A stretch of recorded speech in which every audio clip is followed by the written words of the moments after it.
La dot, cet ensemble de biens matériels que doit verser le fiancé à la famille de sa dulcinée, prend des proportions mercantilistes dans la société africaine et camerounaise en particulier. On n'a pas la femme parce que notre dot était une situation symbolique. Vous voyez, on a doté la femme. Nous, on disait, donnons le temps. Pour doter la femme, on peut dire que vous allez venir avec telle chose. Symbolique pour doter la femme. Mais actuellement, maintenant, on cherche plutôt l'argent, pas la dot, mais on cherche plutôt la femme. Voilà. Pour d'autres, la dot est nécessaire car elle apporte une prise de conscience chez l'homme, même si la charité ou non dépend de la taille du portefeuille du fiancé. Ils savent que leurs conjoints ont les moyens. Parce que si on voit que vous êtes DG d'une grande entreprise, pourquoi sortir 2-3 millions va vous dépasser quand vous avez un salaire de plus d'1 million le mois? Bon, par contre, chez nous, nos villageois, il sait que son genre, c'est quelqu'un qui se débrouille. Avec 300-400 000, vous faites une dot chez nous. Ça ne coûte pas si cher, c'est symbolique même. La femme n'a pas de prix. D'ailleurs, elle estime que la dot ne finit pas. Toutefois, elle devra garder son caractère symbolique. L'être humain n'est pas une marchandise. Je me dis que c'est pour un franc symbolique seulement. L'être humain n'est pas une marchandise. Parce que si vraiment on fait le bilan d'un enfant de 0 peut-être à 15 ans, je serai incapable de rembourser cet argent. Si l'Église catholique veut recadrer les débordements liés aux activités de la dot, les citoyens pensent que l'on ne doit pas la supprimer. Si on laisse cette histoire de dot, les gens vont utiliser les enfants des gens comme des instruments. Et je trouve que le fait qu'il y a dot, les gens prennent un peu du recul et ils réfléchissent, ils se battent. S'il n'y a pas dot, les hommes ne vont plus se battre. Ils vont rester et dire, bon, je vais prendre une fille, on va rester ensemble, et puis il y a quoi. Mais quand il y a dot, il prend son recul, il réfléchit, il pense à travailler et il pense à économiser pour doter la femme.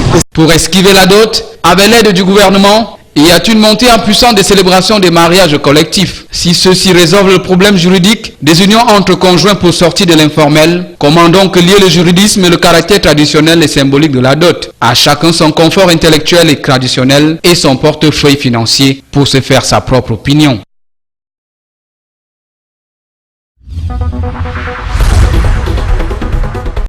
C'est un bâtiment encore en construction qui a reçu la visite du ministre des Enseignements secondaires ce 17 décembre 2015 à Douala. Lancé en 2006, le chantier tarde encore à être achevé. Il démarre en 2006, rendu en 2011.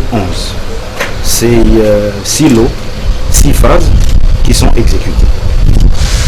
Mais en 2011, les travaux seront arrêtés pour suite à un problème de financement.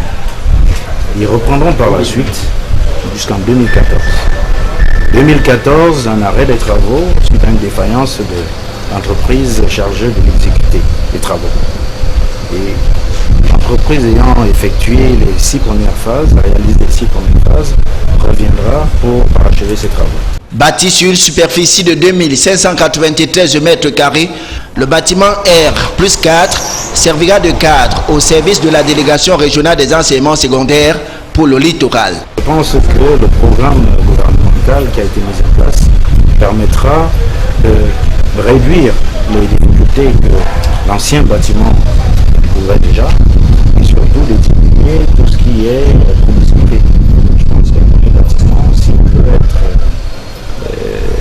honnête, avait un certain nombre de problèmes déjà dans celui de la promiscuité.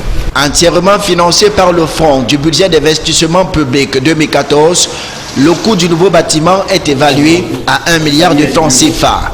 En parcourant les locaux de cet édifice, Jean-Ernest Ngalebibehe s'est dit satisfait de l'état d'avancement des travaux et garde l'espoir que le chantier sera livré dans les délais, c'est-à-dire d'ici fin 2015, début 2016.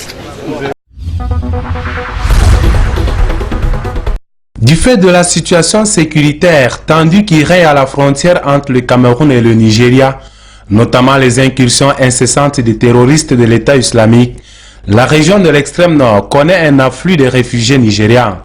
Plus de 52 000 enregistrés à ce jour sont installés dans le camp de fortune de Minawao.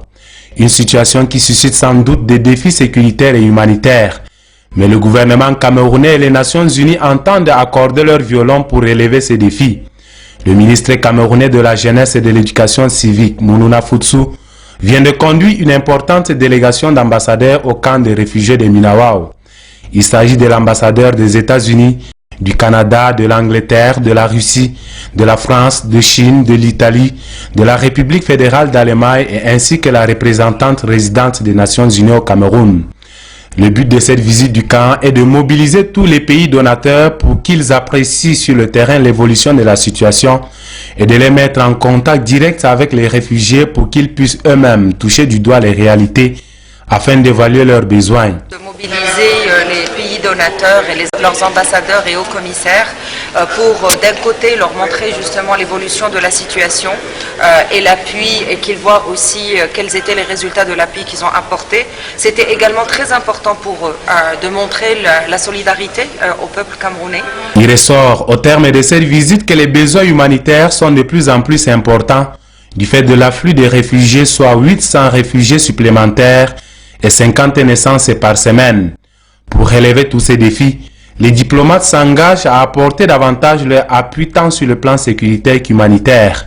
Je veux dire que la visite c'était très importante et très intéressante et notre soutien soit aux autorités locales, soit aux déplacés, soit aux réfugiés. Et je pense que ces gestes, ces signaux, c'était très très important.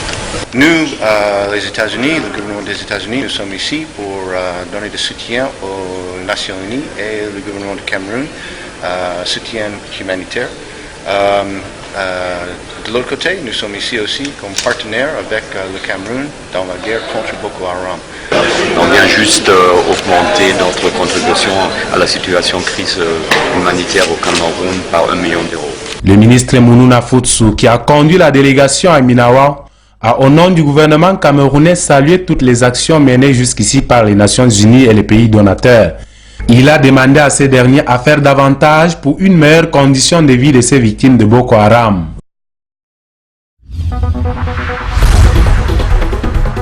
Opération Escargot à Paris, des véhicules de tourisme avec chauffeur.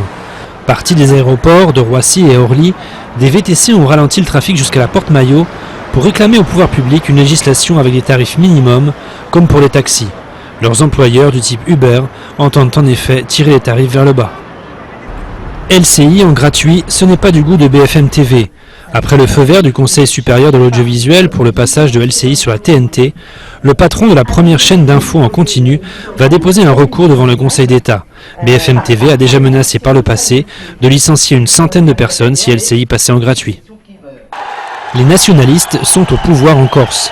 Vainqueur des élections, l'autonomiste Gilles Simeoni a été élu à la tête de la région, tandis que le perchoir, la présidence de l'Assemblée, va à l'indépendantiste Jean-Guy Talamoni.